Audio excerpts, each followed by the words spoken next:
Básicamente, esta exposición se trataba de contar desde una forma gráfica una crónica de la intervención sobre los restos de Miguel de Cervantes entre mayo del 2014 y marzo de 2015.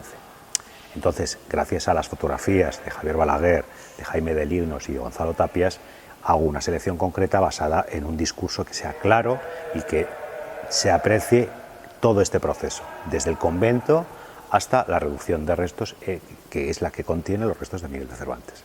Me incorporo al proyecto como historiador porque había que solucionar determinadas cuestiones relacionadas con la documentación, que todo el mundo se suponía que Cervantes estaba enterrado en algún sitio de la iglesia actual, y las primeras evidencias pues lo que constatan es que posiblemente había una iglesia anterior y Cervantes se le traslada en un momento que desconocíamos. Yo me incorporo en ese momento en el proyecto ya estaba en marcha desde mayo del 2014 con la detección georradar de la cripta, de la iglesia, y la intervención directa en la cripta, la intervención arqueoantropológica, los estudios forenses, los estudios, todo lo que ha llevado alrededor se desarrollan entre el mes de enero, finales de enero, y el 28 de febrero de este mismo año.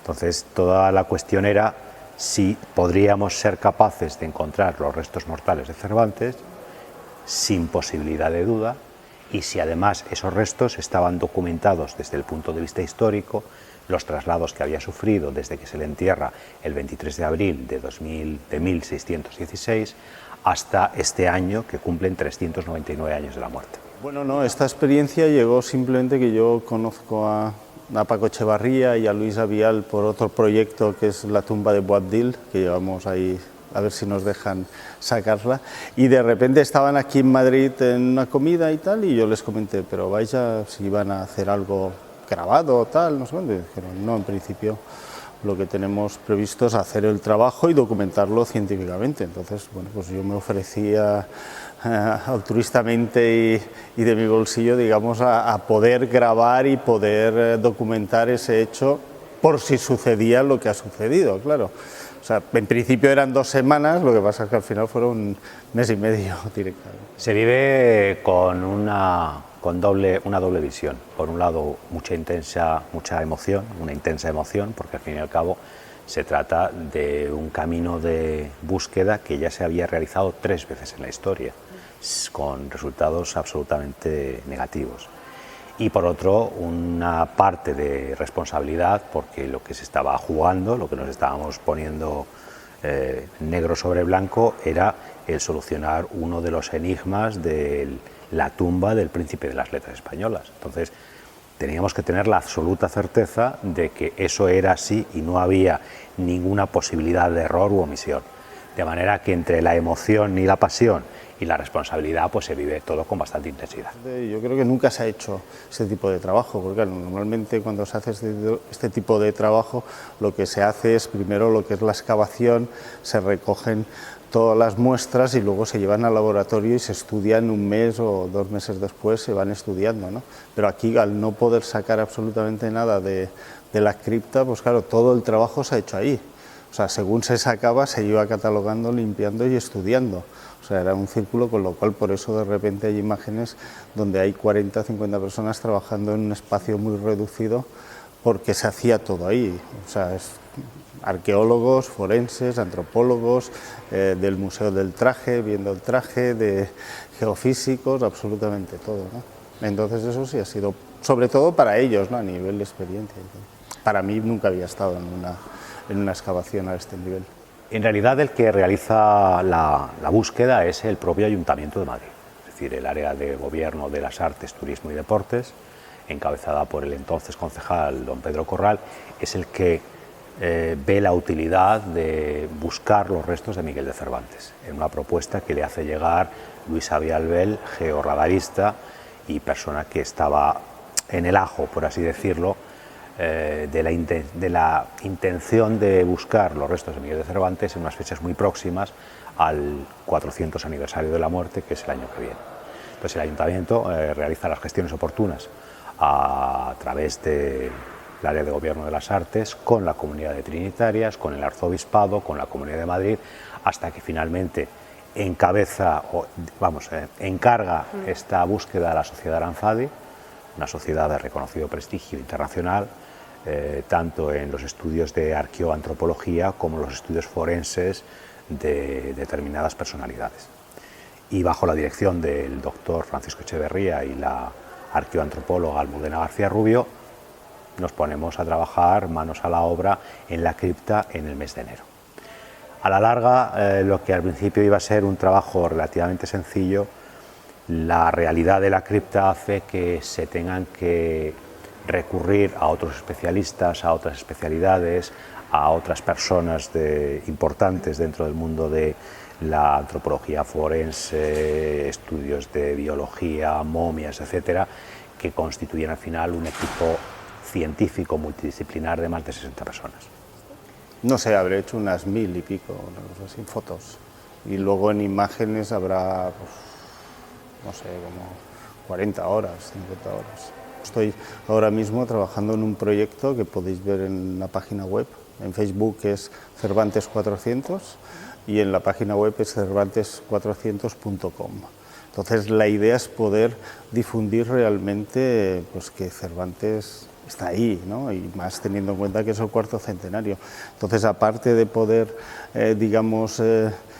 itinerar la exposición en España, mi idea, y estoy en conversaciones con eso, es poder itinerarla en el mundo. O sea, tenemos unas instituciones que realmente deben de ser las que realmente más interesadas deben de estar, ¿no? Que es el Instituto Cervantes, ¿no? Y AIDE, ¿no? Que es Acción Cultural, ¿no?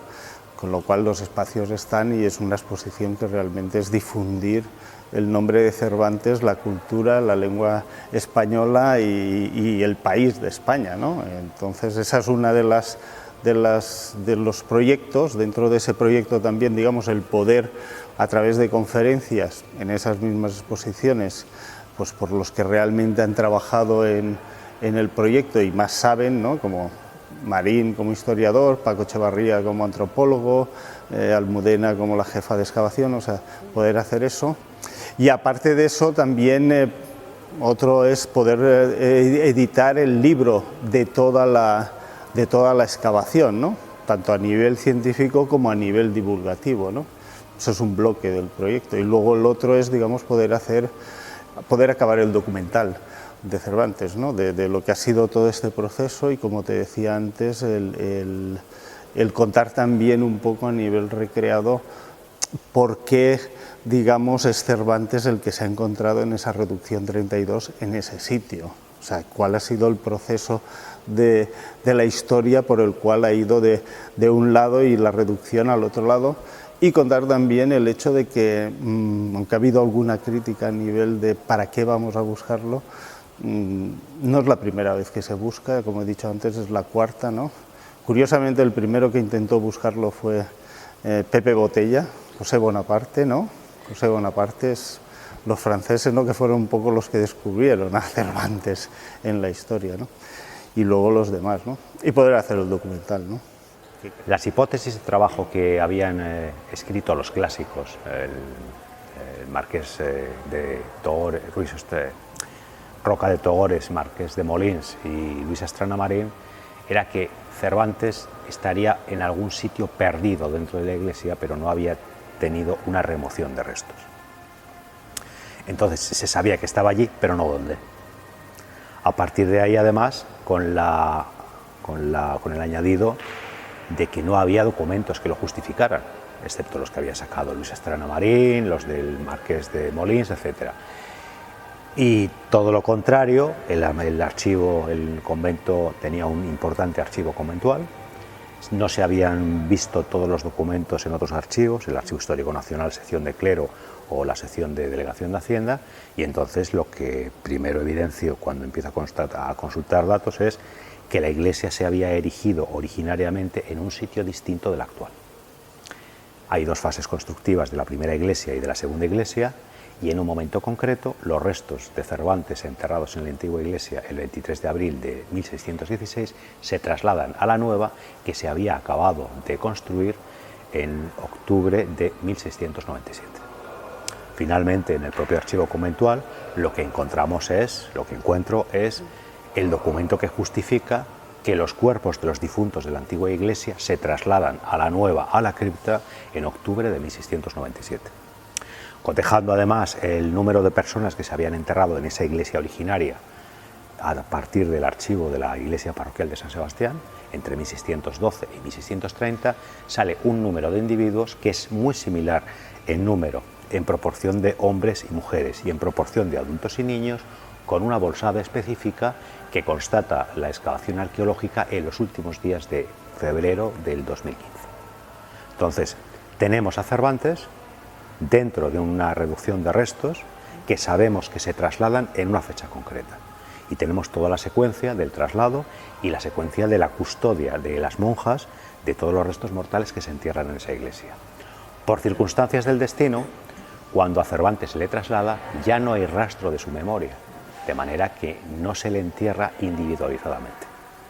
Entonces, lo que era la crónica de un descubrimiento también era la crónica de la desmemoria, porque al fin y al cabo Cervantes se le pierde la pista de dónde estaba enterrado hasta 1747, cuando se publica la primera mención en un libro de una edición de sus novelas ejemplares, en el que dice que Cervantes estaba enterrado en la iglesia de las Trinitarias Descalzas. Todo el mundo pensaba que entonces la iglesia de las Trinitarias Descalzas era la nueva, pero no la antigua. Aquí nos la cogemos con papel de fumar siempre. O sea, tú vete a Inglaterra a ver la tumba de Shakespeare y un pueblo entero vive de eso.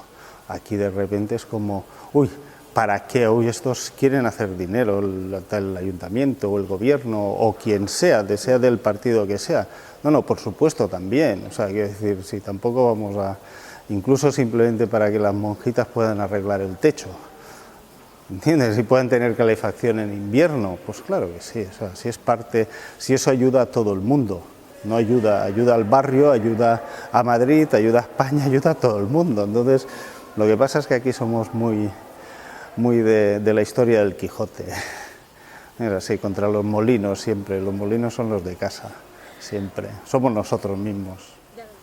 La exposición, que se inaugura en el mes de abril del 2015 y que se va a desarrollar hasta el 27 de septiembre, lo lógico es que se explotara adecuadamente a lo largo del año que viene, que es el 400 aniversario de la muerte, por cuanto que, por una parte, es un hecho de innegable actualidad y, por otra parte, porque estas intervenciones realizadas en 2014 y 2015 suponen dar un vuelco a la interpretación tradicional sobre la sepultura de Miguel de Cervantes.